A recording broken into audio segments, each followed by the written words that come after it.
Hey, so today I'm going to talk to you about the way I have styled this set of jewelry that I'm wearing today. I've taken a couple of sticks from my yard and I've applied foil to them and resin, and then I wrapped them with these pretty beads, and they're not both the same. They're slightly different. And this one's a little bit longer, this one's a little bit shorter, and I have some beads at the top there.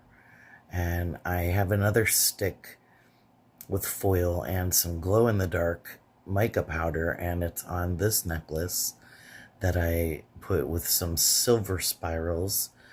The earrings have more of a gold and copper feeling, and so this colorway, which I've placed with these gold earrings and more of an orange kind of necklace, I also have some blues with that, and so I'm playing with some contrasting colors, which is one of the things that I enjoy.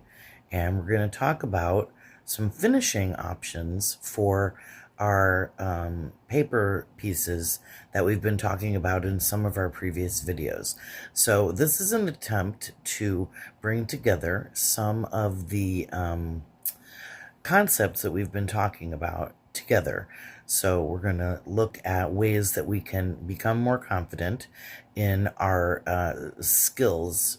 We're going to build skill sets that are foundational and simple, and then they're also going to interlap and interweave with each other, so that when we start to envision as a creator of artworks, when we start to envision what we see in our mind's eye and what we want to create, we're going to be able to do that more and more easily with the engineering and skill sets that we're able to apply using the tools that we learn and the materials that we learn how to manipulate.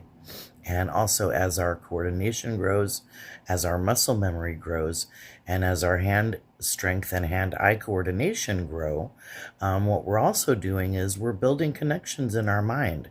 We're learning and we're staying alert. We're also relaxing. We're having some me time, which, why shouldn't we? We're making things. We're creating something from nothing, sometimes from garbage or recycled materials. We're going to work with some recycled materials today. And obviously these sticks from my yard started out looking beautiful with, their bark and everything on them. And now they look even more beautiful with some different colors of foil and beautiful beads and metals attached to them. These are all things that I've discovered learning how to do wire work and bead designing. I've used resin and foils and many different application processes to make these pieces of jewelry.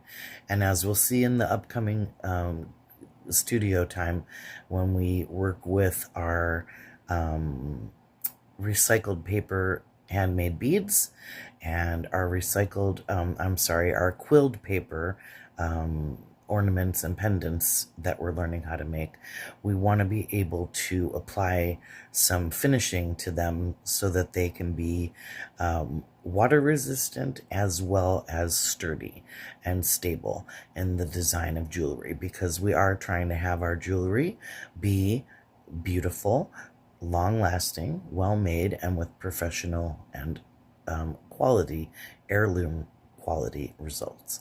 So I'll be back with you at the studio table in a few moments. We're going to work on some things, and then in the next couple of videos, we're going to do some wire work, and we're going to learn how to use some wire working tools. We're going to go deep into how these tools work and the different things that you can do with them. And then we're going to do some resin work, and we're going to be using some recycled materials to make some really cool jewelry components, using some resin molds in the designated way, and then also in some unique different ways so that we can maximize the money that we're spending on our art supplies. And when we put it all together, we'll be able to create pieces of jewelry that include recycled materials, wire work, bead design, color work, all kinds of application methods, resin, paper quilling, and whatever else we've learned until then. And so we've got a lot to do upcoming and even more in the future.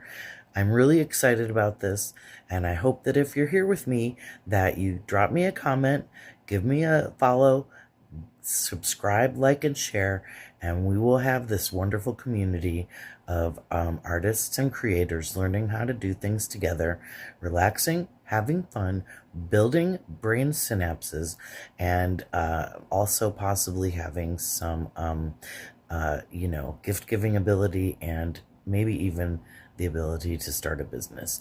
So come along and we will do some of my least favorite part of jewelry design and art design, which is some people's least favorite too, I'm sure. Finishing things up and making them able to be used. Okay? See you in a minute. Okay, here we are. Excuse me, a little bit of an allergy day today, so please bear with me. And what we're looking at here, and I'll use my little quilling paper quilling tool as a pointer, is we're looking at a pair of earrings that I believe I featured on what I wore and how I styled it the other day. These earrings are made from a pair of beads that I created in we did a video of this, a different video than the current one, a couple of videos ago. And these beads here are my attempt to emulate glass lamp work. And these are made out of recycled paper, one of my favorite current art materials. The paper comes from grocery bags, and these are the handles of the grocery bags. So you can see that the width of the handle is the exact width of the bead. And the paper handle is carefully wrapped around a form that gives the bead its hole. Then, as we showed in the video that I made showing how to make these beads, which there was a slight variation in the video. The video shows me using cut strips from packaging paper, like the kind of brown paper that comes inside of your Amazon box or your Thrive Market or Butcher Box or wherever you get your deliveries from. And so that's just the only real variation, is that I'm starting with a folded up piece of paper that's basically glued into a strip that's about 3/4 of an inch wide, and that's how they come on the grocery bags. As we know, certain stores especially, their handles will just practically leap off of their bags while you're carrying the groceries in from the car. And so when I started collecting them, I saw that they had a certain shape. I got some inspiration, and I started making things with them, including things like this ring that I showed you the other day, that we're going to probably work on some things like this in the future. So I love a big chunky ring. I love a ring that fits me well. And I love an interesting, bold, exciting, and vibrant piece of jewelry, as you can see. So anyway, back to our earrings. These feature several art forms, and one of them obviously is the art form of recycled paper. And what we've done to this paper, like we said, is wrapped it around a form that gives it the hole, and finished it with some colored different items that make it have a color to it, an iridescent sheen, but you can still see the brown paper on the edges and in some other parts of it. These earrings also feature some resin work, which obviously the glazing of the beads itself is made with resin. And a lot of times lately I've been using UV resin, which we cure using a special light. If you've ever had your gel nails done, then the light they use at the salon is the same. Or if you do them at home yourself, like me, sometimes, not now, obviously. Who has time for doing my nails right now? These pieces of coral are made in a resin mold. These are made with resin. And what I've done is I've used colored mica powder to create a color palette that I don't know if it's fanciful or naturalistic, so maybe it's a little bit of both. I chose these beads because they go well with the colors in the coral. And then the coral is attached to the beads with what's known in jewelry making as a head pin. And this is a special head pin. It's customized for these resin pieces. And the base of the head pin is a spiral coil on a piece of copper wire that then wraps around the coral and comes up in the back to make this little filigree here, which then goes up into the bead. And then I've used a couple of other beads also to kind of fill in the hole a little bit when you're wearing the jewelry. Here's some more of these beads that you can see.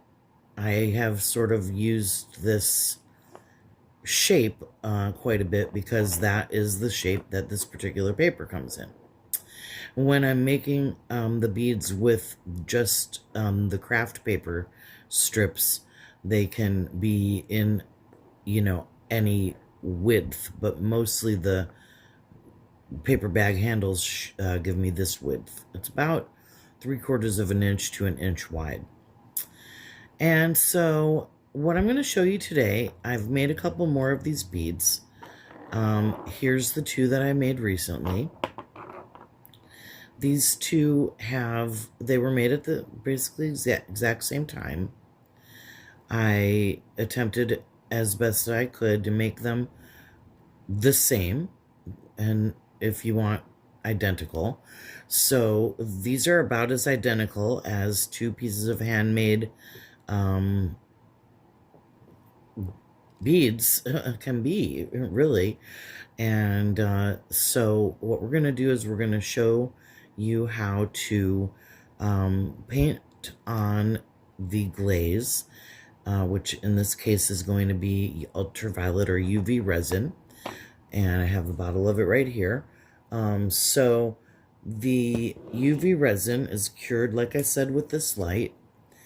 This is the light that I use right now, mostly. I like, oopsie, a little disaster there. We have those sometimes.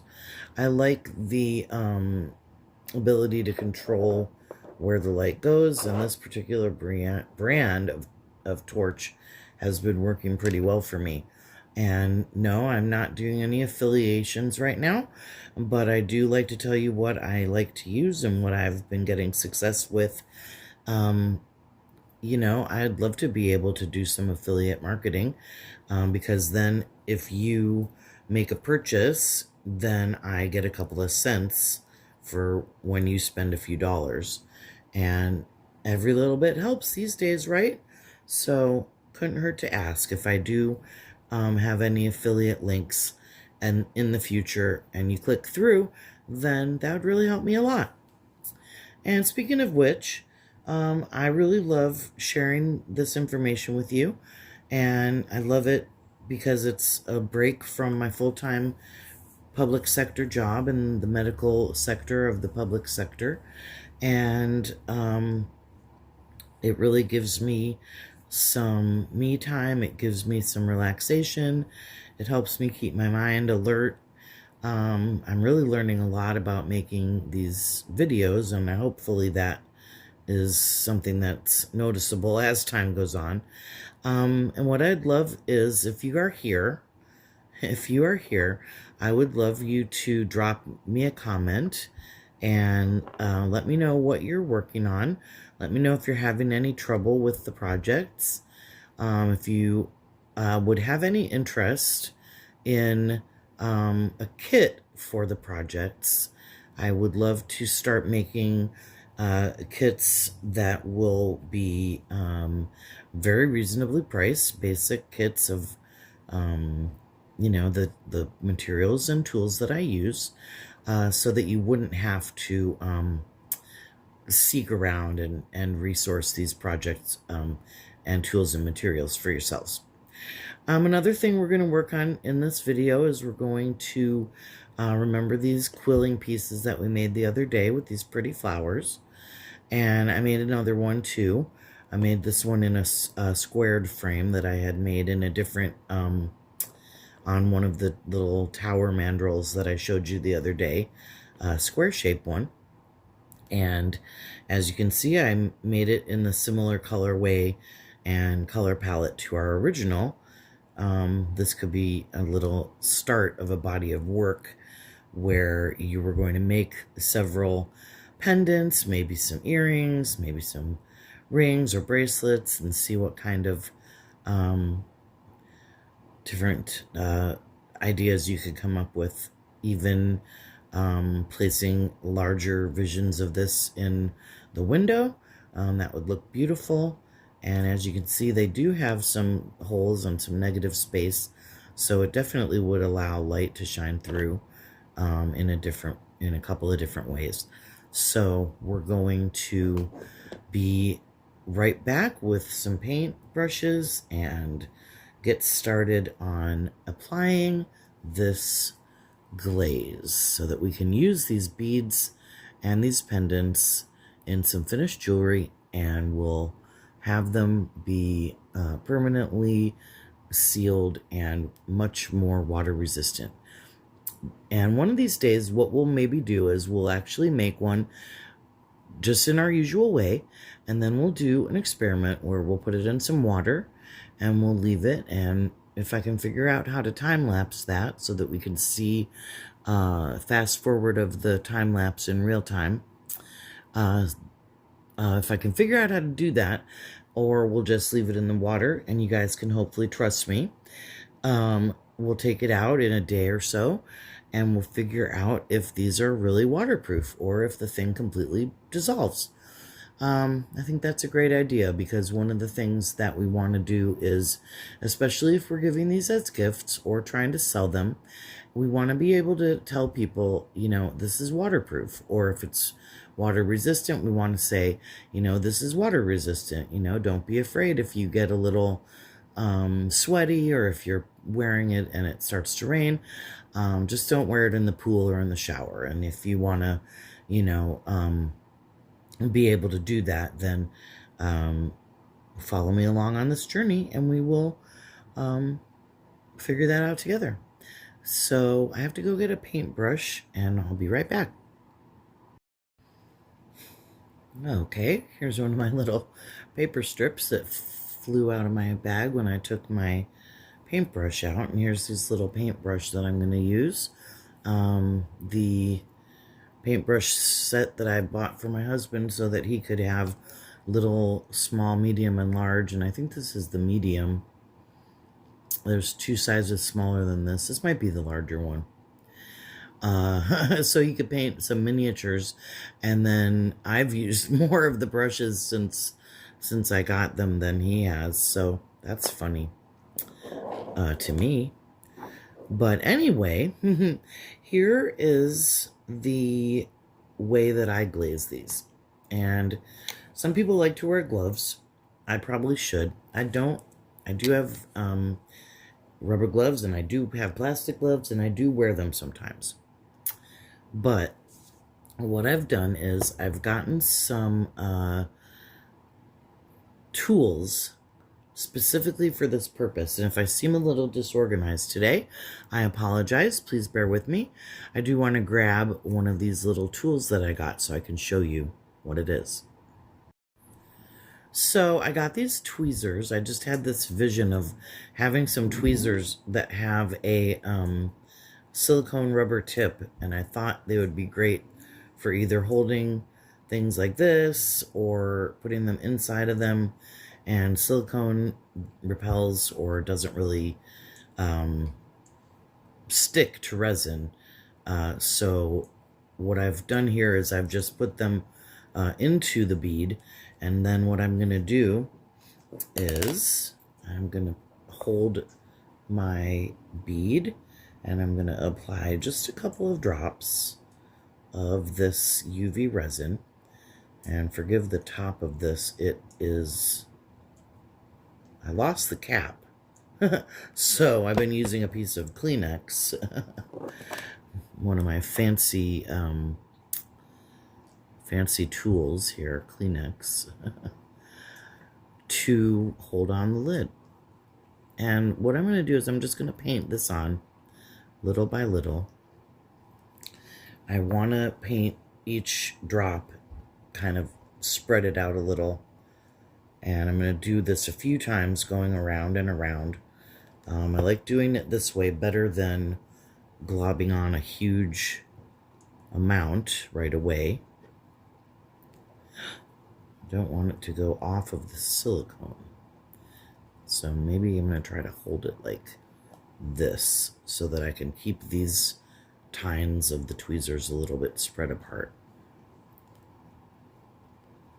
Next, I have to look for a pair of tweezers that has the kind of opening where if you squeeze it, it opens farther open and not closes.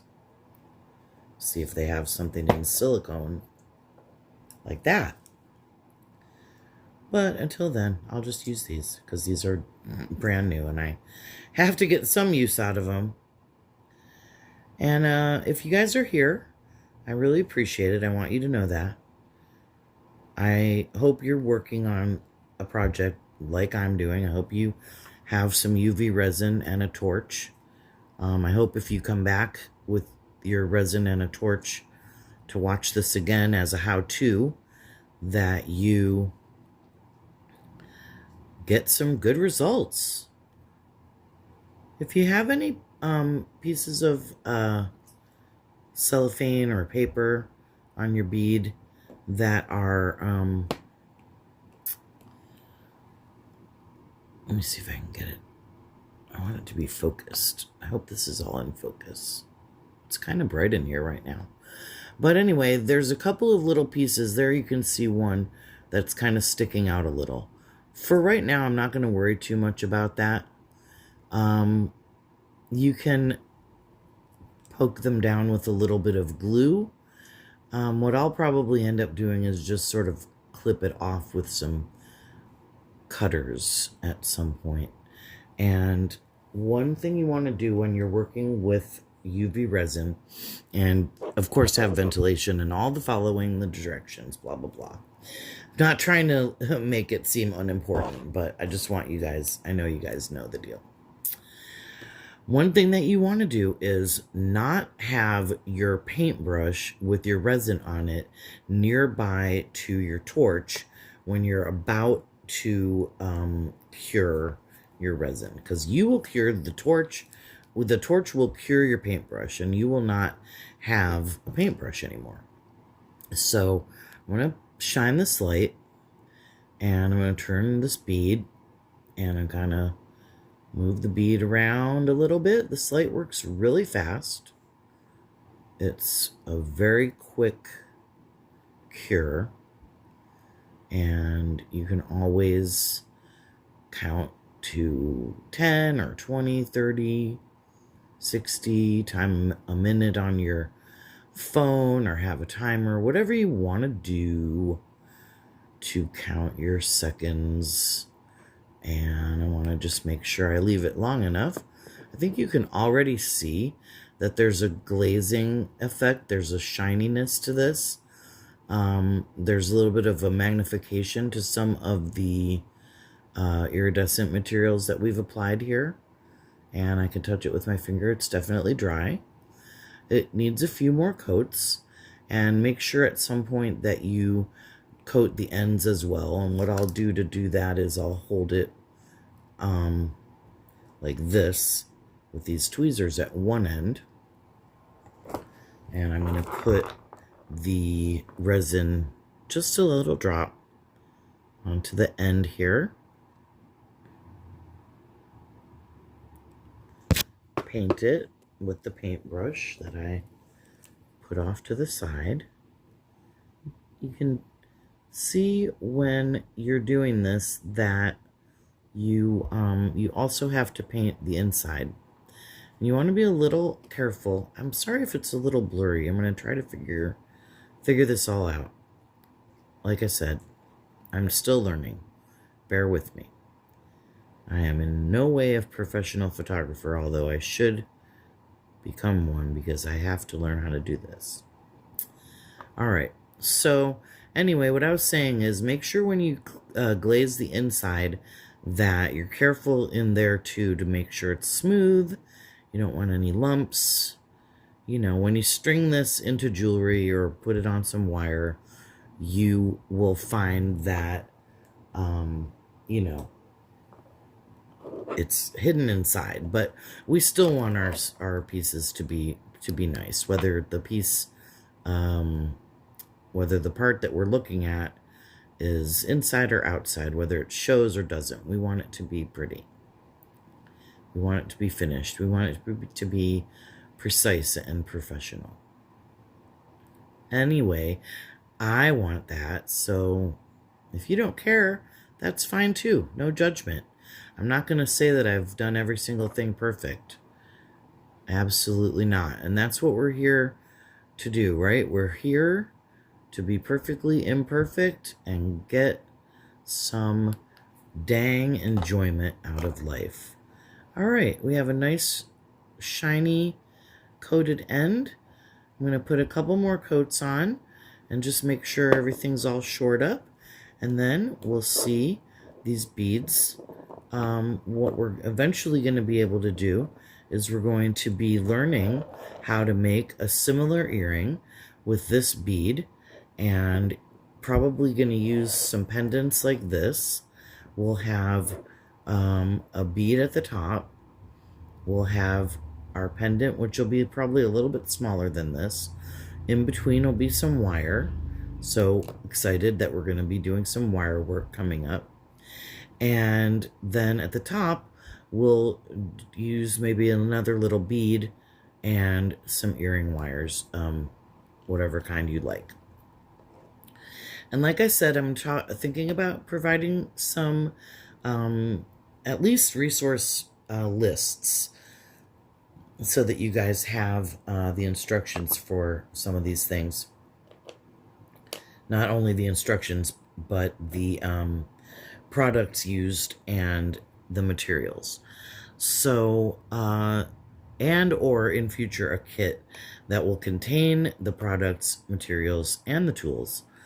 And then of course, we'd like to start having some digital downloads of the project that you could print out as a PDF if you wanted to.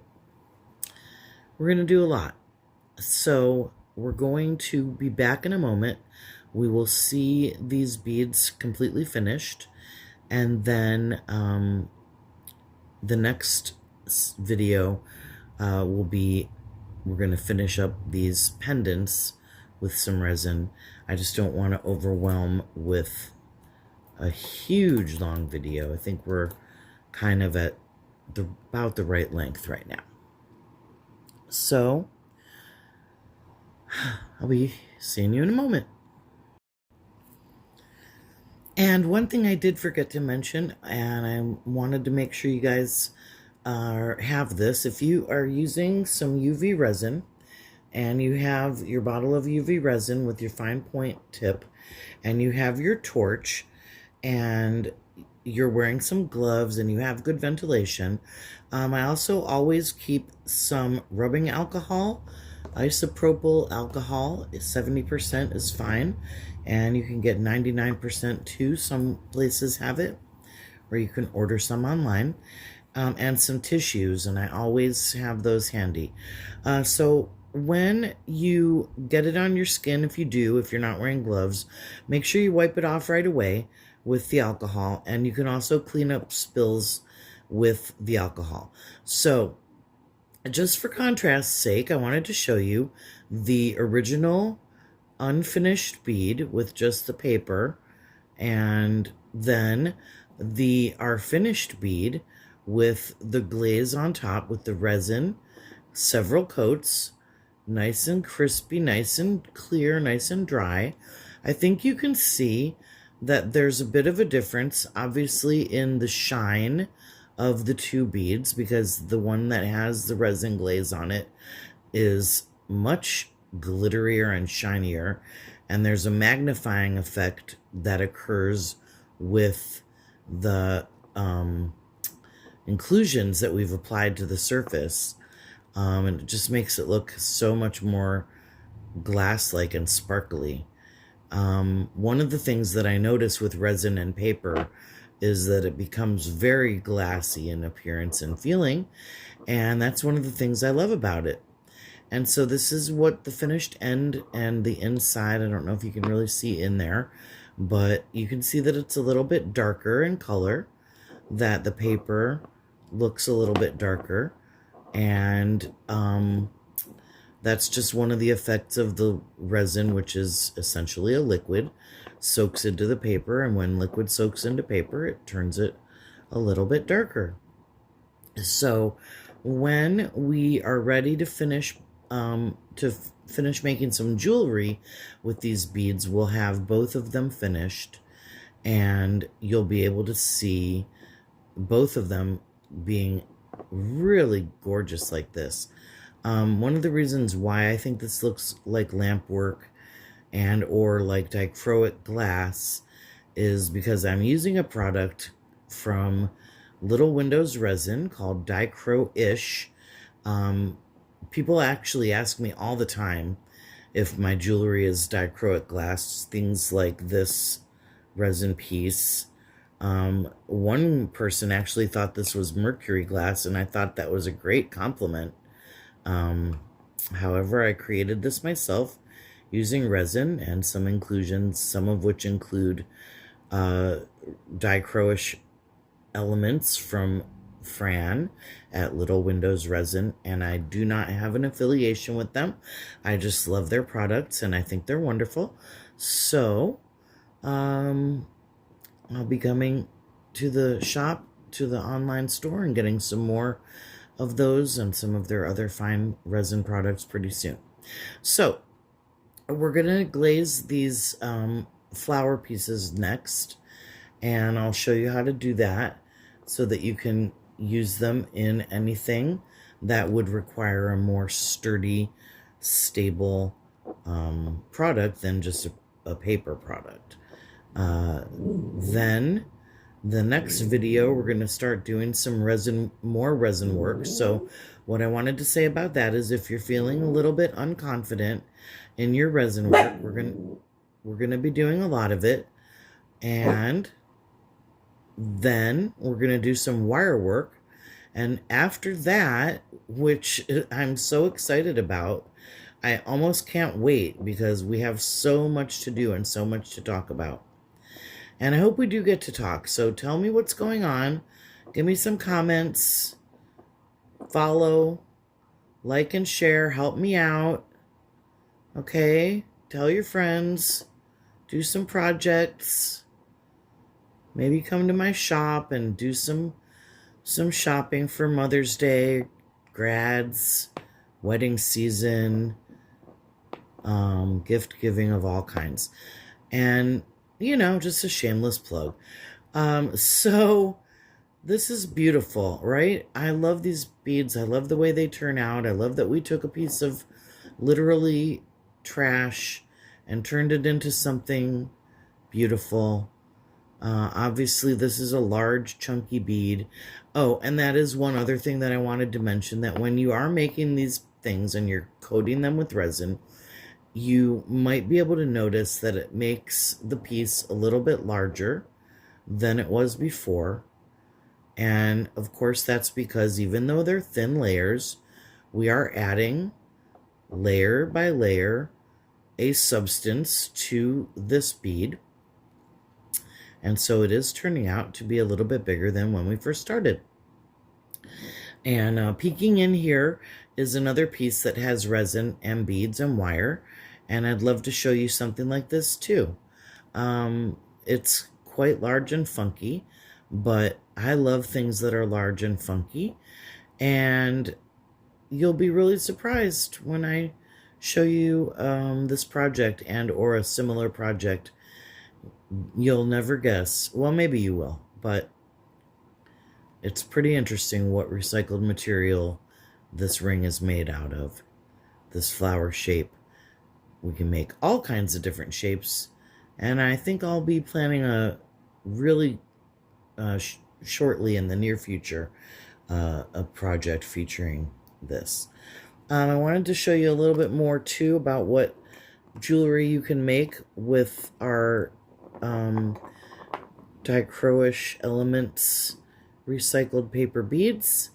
We have a beautiful bracelet here, and as you can see, I've actually paired my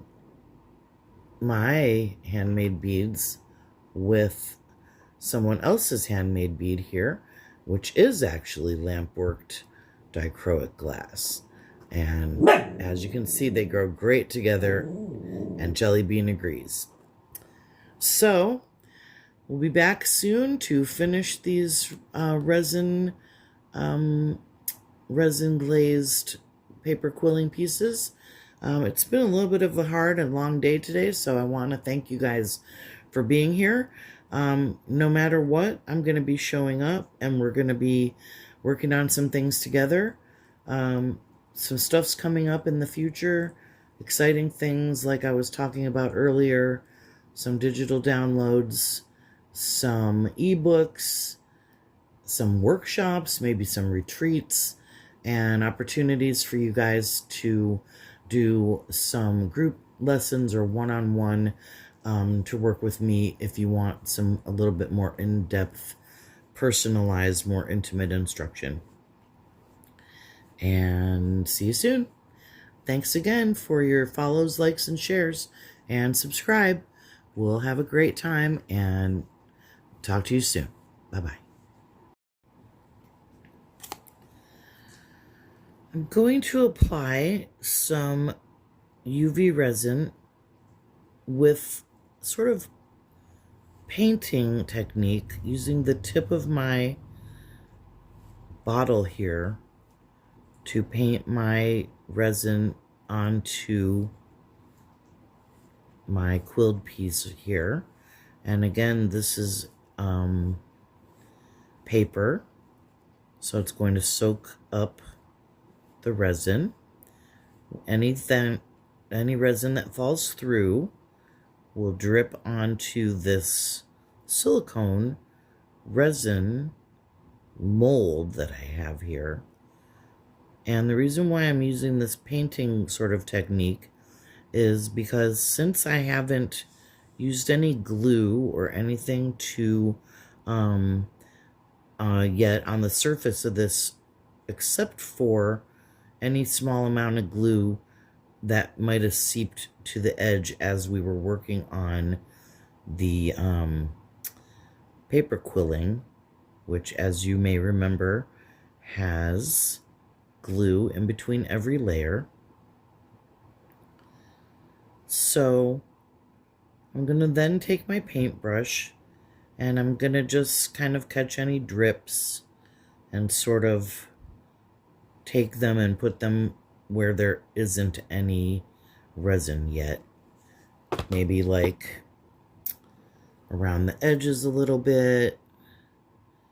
And I might hold this in place a little bit here with my handy dandy tool, purchased just for the purpose where I don't have to touch resin with my fingers if I don't want to.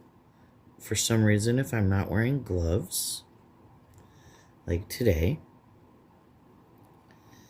And you'll notice that if you have some extra, you know, not extra, but if you have a more than one resin mold, or if you even just have one, and you're not using it at the moment for making resin pieces, it makes an excellent little adjunct to your table where we can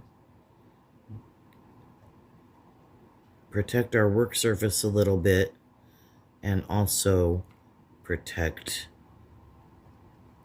our piece from anything that might have drifted or dripped onto our table.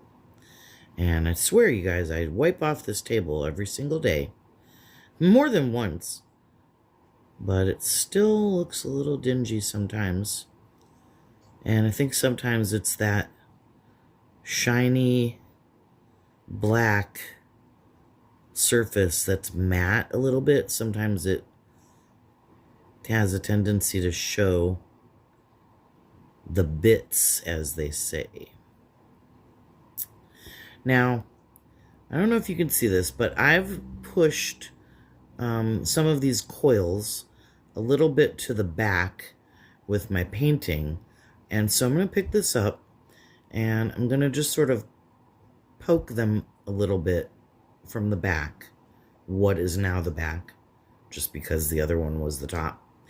And I'm just going to make sure that they don't really come poking out of the back, because that would set permanently if we were to cure this with our light right now. And now it won't be a problem. And so I am going to cure this with my light, and I'm going to actually cure it for about probably 30 seconds or so. And then I'm going to flip it over, and I'm going to cure it the other side too. One of the things about UV resin is that it cures in light, in UV light, either sunlight or a lamp or torch like we're using. And it doesn't really cure as well if it isn't exposed to light. So since we're using paper, which has some opacity to it, I want to cure it on the other side too, just to make sure that any resin that dripped through is going to get cured just as well. And so now that I have it flipped over, I'm going to do the exact same thing to this side that I just did. And after that, all that will be left is to make sure that any part, such as this inner surface right here, or these little inner surfaces, gets completely coated with resin. We'll be right back to see that.